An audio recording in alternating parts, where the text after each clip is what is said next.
Sunday, Sunday. I forgot one. Monster truck rally. Any monster truck fans in here? Gravedigger. Bigfoot.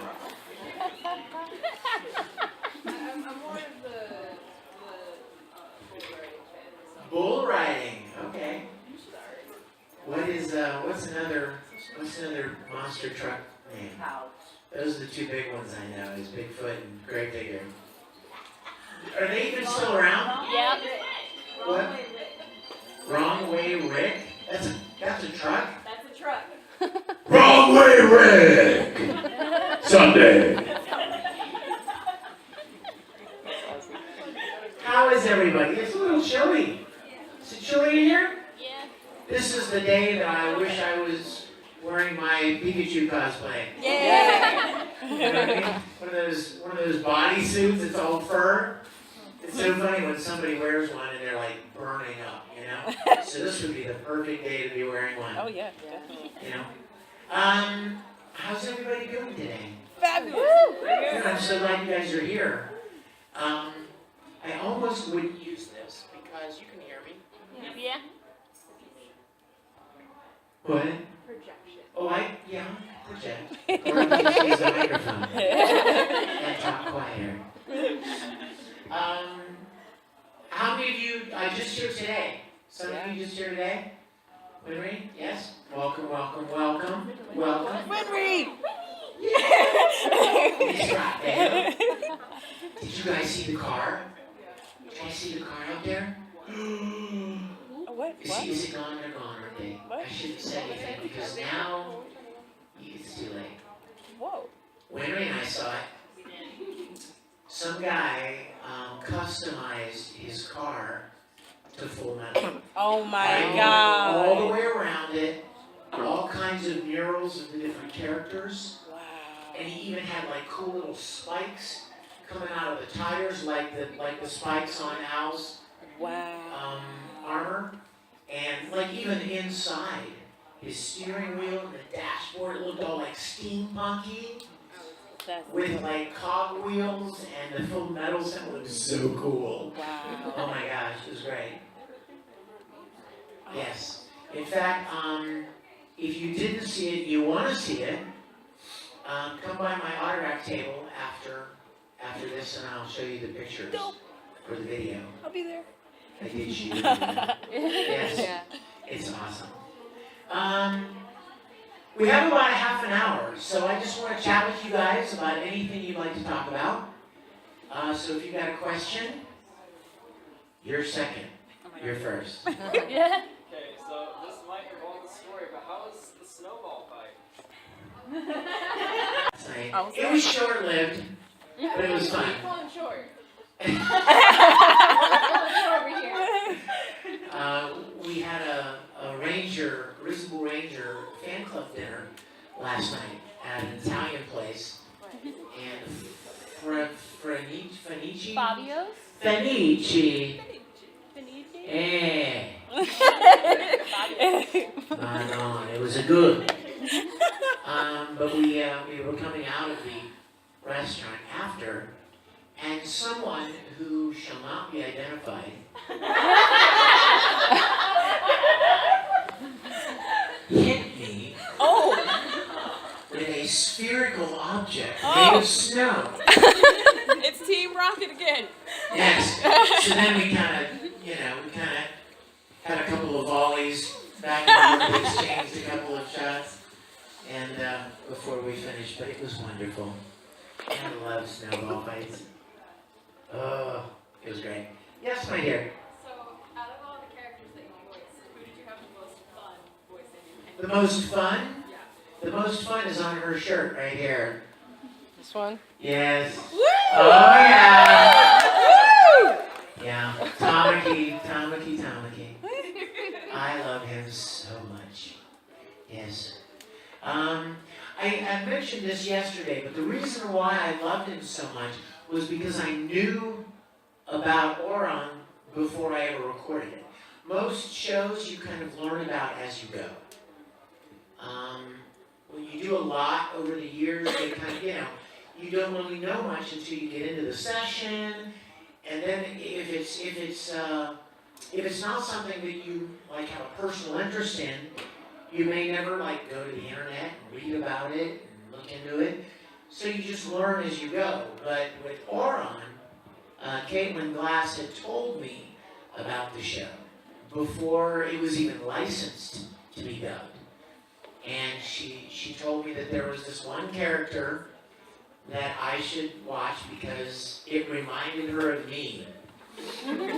And I was really interested in seeing what this character was like because it reminds Caitlin of me. So I was hoping that he was a cool character, that he was fun or cute or quirky or whatever. And he was, I just loved him. I loved him. And I committed the cardinal sin for an actor. I fell in love with the character before there was ever any chance that I would ever get to play the character. So, you know, if you get too invested, like I have to have it, I have to play this role, that can be, you can set yourself up for a lot of disappointment that way, right? So I was really, really hoping to play him. And so when I did get cast to play Tomke, I savored every minute of it. I've told people often that even when I did a line properly, like if the line was, you're a hero to poor people, how to eat, long live the poor. Right? I would do it, and if I did it right the first time, you don't need to do it again, right? If you record it, first time you get it, you move on. Because time is money, right? Gotta get this stuff done. But I was having so much fun that I was like, can I do it again? And Caitlin was like, you don't need to do it again. It was fine the first time. I'm like, I know, but can I do it again? Because I never wanted it to end, you know? I wanted to make that experience last. And for those of you that are like, well, have you heard that there's a season 2? I have not. I would love it if there was, but I have not heard of any season 2 of Oron. You know what's really interesting is that Oron didn't do very well in Japan. I don't even know why. But I went over there. I went to Japan while we just finished working on it, and I was in Tokyo for something, and I went to Akihabara because that's like the big anime part of Tokyo. It's insane. It's like an anime city with like multiple level buildings with all different floors of anime. Manga and action figures and wall scrolls and I mean everything. The entire like suburb is just all anime. So I had just finished Oron and I figured, you know, I loved it so much and everybody that did it in English loved it so much, I just assumed it was probably really popular over there too. And I went over there and I had a translator with me and we would go to all of these stores in Akihabara and my translator would say to the guy working at the store, do you have any Oron High School Host Club? And the translation was different. But everywhere we went, they would be like,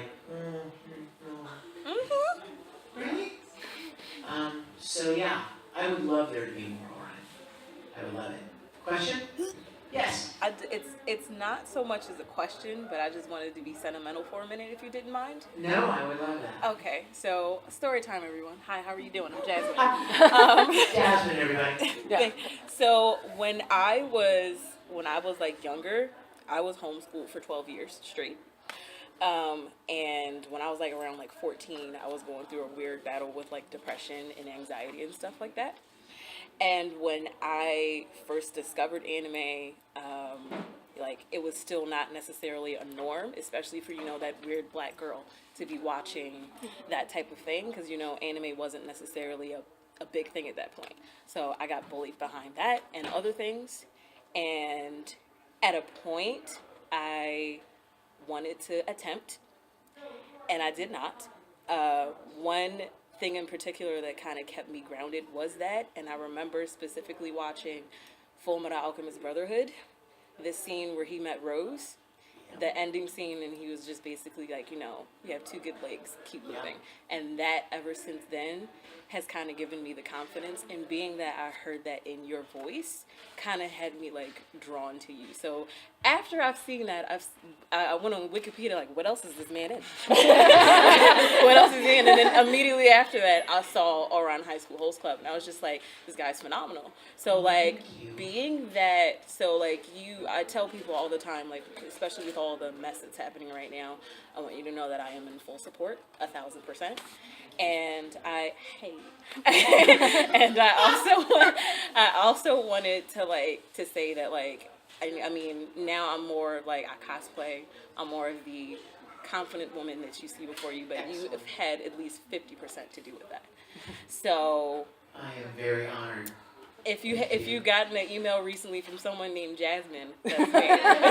That was me in full support. Like, so I've had people, going back and forth with me with the whole situation. Like, I'm like, listen, at this point, it's battle of the persuasive story, and whoever has the most moving story is the one that gets believed first. But I don't believe in anything that's happening right now, and you have never given me a weird vibe. You have always been like a beacon of light. You have always stood up for the LGBT community. I will never forget that video I saw when you stood up for those protesters and stuff, and you are probably one of the most, you are literally like one of the most like important people in my life. Like, you really are. And I thank you for breathing every day. I really appreciate it. And I'm not saying all that just because I got a camera on me. How you doing? Tune in tomorrow night at 9:00. I'm saying this is all coming from here. Everything was all like true. Jasmine, and I want to tell all of you guys this. When I started almost 20 years ago, I had no idea what would ever come of it. Anime was very small, little niche kind of a culture, and didn't make a ton of money. No, I can promise you, voice actors don't make a lot of money, especially like anime voice actors. It just doesn't pay a ton of money. But that never really mattered to me because I just loved doing it, right? I just enjoyed it. But the singular most gratifying thing to me is that I was able to be a part of some anime series like Full Metal or Oran or a number of others that meant something to people at a really pivotal moment in their lives. I obviously am going through a lot of difficulties myself right now. But I don't know where all of you are. I'm sure all of you probably have something going on. Either it was, or it is, or it will be. Because it's not a matter of if difficulties are going to come, right? It's a matter of when. If you're around long enough, you know what I mean, and you do anything besides sit in your house all day. I mean, if you do anything, there are always possibilities of making mistakes or doing something dumb or saying something you regret or having an illness or losing someone close to you or being bullied or depressed or any number of things. And over the years, the thing that has meant the most to me has been interacting with people who discovered something that I worked on at a very difficult time in their lives, and it helped them. That is priceless to me. And I am so enormously grateful to have been a part of this. It's really funny.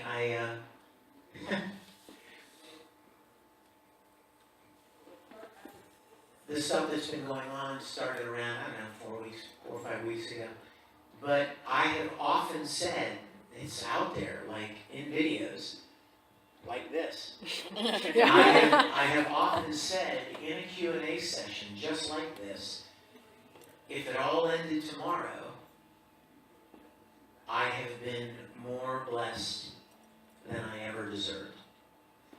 That if it all stopped tomorrow for me, that the privilege to do what I've done over the years and to have any kind of a positive impact on people has been such an amazing gift to me, and I'm so grateful for that. Thank you, Jasmine, for such a kind story, and I'm honored. Whenever I say that you're my hero, I literally mean it. Like that's all seriousness. Well, and you know what? And I love you for that. I love you for that. But you know, we're all flawed, right? I mean, we've all made mistakes. We've all done things we regret. We've all said things we wish we could take back. You know, that's not new to anybody. If you're more than like 14 years old, you probably, you know what I mean? You probably know exactly what I'm talking about. It's different when there are a lot of eyes on you. You know, you have a lot of people watching everything. But I certainly tried. I certainly tried. And I failed my share of times, maybe more than my share of times. But I certainly tried my best. And those kind of kind stories mean the world to me. Thank you. You're welcome. Thank you. Question? Yes. Oh goodness, really? Yes. Like what? Oh goodness. Be an angel. Really? Oh my gosh. Before Italian voice myself. Let's see. Let's see what would happen if I did this. I have no idea if this is gonna happen or not. Let's see. Playlists. Tracks. This is a bad idea. I just want you to know. Oh my god. Okay, ready?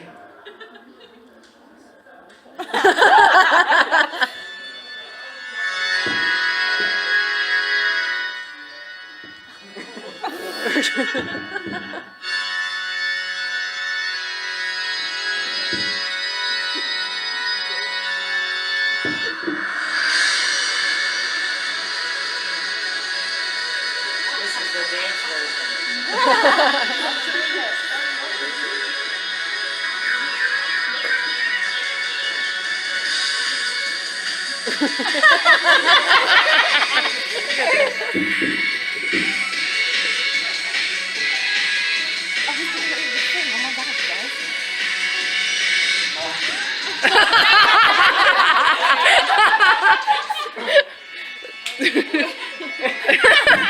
Darkness of white, you can through the sadness take your flight, and become the wings that pierce the veil, spreading strong and true tonight.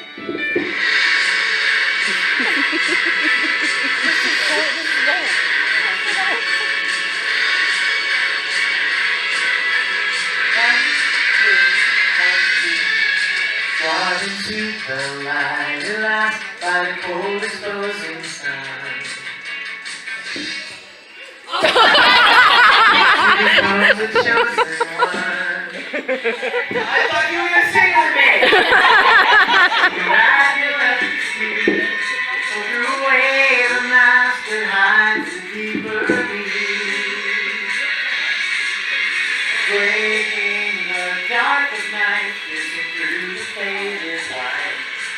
Cut it all the way from yesterday till a new era's inside. Unlock the heart within, let it spread its wings and soar. Rising up in flight through the night is white and dry on forevermore.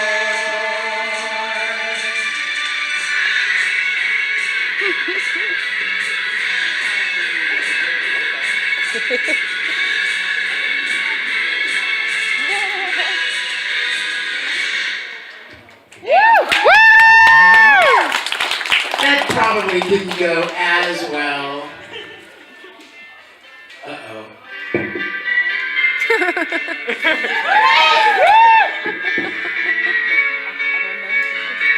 Don't stop believing?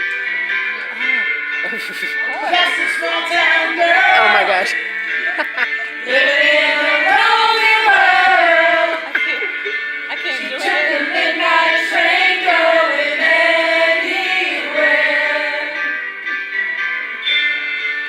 Just a city boy, born and raised in South Detroit.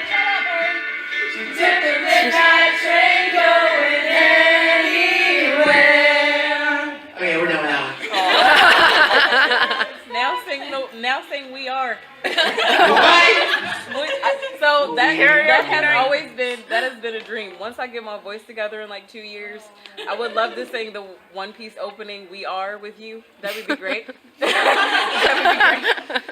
Right now it's a little chilly here. My voice is not optimal, but I would love to. Question? Anybody? Yes. Hey, when you first got the role of Brawley, I just gotta know, was there at least a little feeling of dread that you'd have to do Brawley again, like with mean your for the voice? movie? With your voice. No, actually, and I'll tell you why. Because, for a couple of reasons. Number one, the people behind, the people that were helping work on the movie, like Justin Cook and at Funimation, they know that it's a pretty taxing voice. And so we planned for me to record the movie over the course of a week. So I would record like 2 hours a day. Because after about 2 hours of yelling and screaming, you're done. You're done for the day. And you just go back to your hotel and you sit quietly. And you drink some water and you just sit quietly. And you fall asleep with the hope that you'll wake up the next morning and your voice will be back. And that's what happened. So we spread it out over 2 hours for like 4 days. And the other thing is, which made it easier to handle, right? More manageable. And the other thing was that the new Broly is not the same as the old Broly. The old Broly was a lower, chestier, meaner, guttural kind of a yelling, which is hard on the voice. But this one was more my natural voice, actually. Oh my gosh, I love it. Look, we have dueling. What's happening? Sherlock and the Doctor. Oh my God.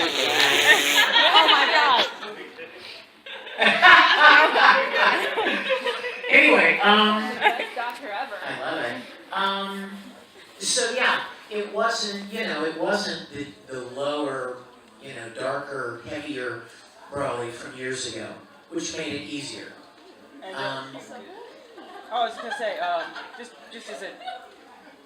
just as an addendum at the end, with lady sitting here saying that she's your hero, I just gotta say, man, look, considering the type of people and the sort of thing that you're fighting against right now, I'm thinking in a few weeks you're about to be a hero to the rest of us. Here we go. Well, Kick their ass, man. There we go. you know what? I don't want to kick anybody's ass. I don't. Broly could. Still rooting for you regardless. I don't want to hurt anybody. You know what I mean? I don't want to. I don't want to be that person. Anyway, but thank you. I was gonna say something too. What was it? Oh yeah, when they called me and told me about the Dragon Ball movie, listen to this. They said you have like 26 lines of dialogue and 520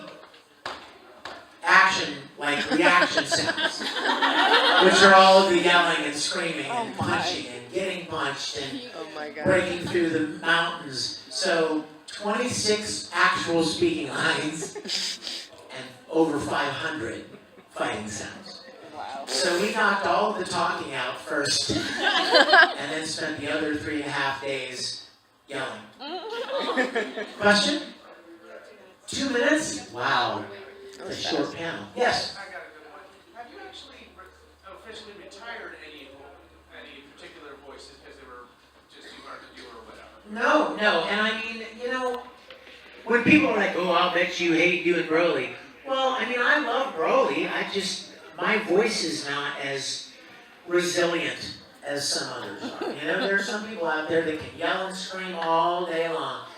You know, and they're fine. I'm just not one of them. So, I love playing these characters, but, and the characters, they don't change. You know? Like, you know, I was playing this character in Full Metal Panic, named Kurt Weber. Well, we did Full Metal Panic 15 years ago. And now, after 15 years, there's another season of Full Metal Panic. So it was kind of fun, you know, that after 15 years, I'm back playing that same character. But he has not changed, you know, because they draw him the same as they did 15 years ago. I'm 15 years older, but it's, I'm not retired any. In fact, if I retired, they would just get somebody else to do them. You know? Yeah, I was thinking about that because I remember reading about the Simpsons character, Marvin Monroe got retired because Harry Shearer just couldn't do that voice anymore. Really? Yeah. I didn't know that. I did not know It was that. just too hard on his voice box, like, can we just not do this? And you're like, yep. Wow. Well, I guess when you're Harry Shearer, you can get away with that. I'm not a Harry Shearer. I'm nowhere near that important. I'm just, you know, I'm just a, you know, a working actor. I'm just trying to get an opportunity to do what I do. Yes. You have been in the industry for a while. From the acting standpoint, like, technology changes and technique changes and the method of dubbing anime changes. Yeah. What is one thing that has gone, like, easier or better for you, and one thing that you're like, man, I wish we did it like the old days? Well, you know what? I mean, the whole process has gotten better. When I started, you guys, the studios that I worked with were not using non-linear computer-based recording software. They were using tape machines, literally, and they would rewind the tape and play, and you would record. It took a lot longer because now with, you know, non-linear software-based recording systems like Pro Tools or Sonar, or there are a whole bunch of them. It's instantaneous, and it makes the process so much faster. And then they also got away, back in the day, we had paper scripts, right? With the script on a music stand, and you'd read your lines, and then you have to flip the page when you're not speaking so that the sound of the page flipping isn't in the recording. And nowadays, almost nobody uses paper scripts anymore. They have a computer monitor with the script on it, like a Word document. And not only is it great because it's right here instead of down here, you know what I mean? If it's on a music stand, you're trying to do this, but the microphone's here, right? So you're trying to keep your head up, facing the mic while you're reading the line. Well, with a computer monitor, you can put it right here at eye level, right by the microphone. Another thing is, if the director needs to rewrite a line, or if the actor wants to change something, well, the director can just change it on the fly in the Word document in the control room, and it's instantaneously changed on your monitor. So, and there's no flipping pages. It's just one of the ways that, you know, the technology has made the dubbing process so much easier, so much easier. You guys, this is the shortest panel ever.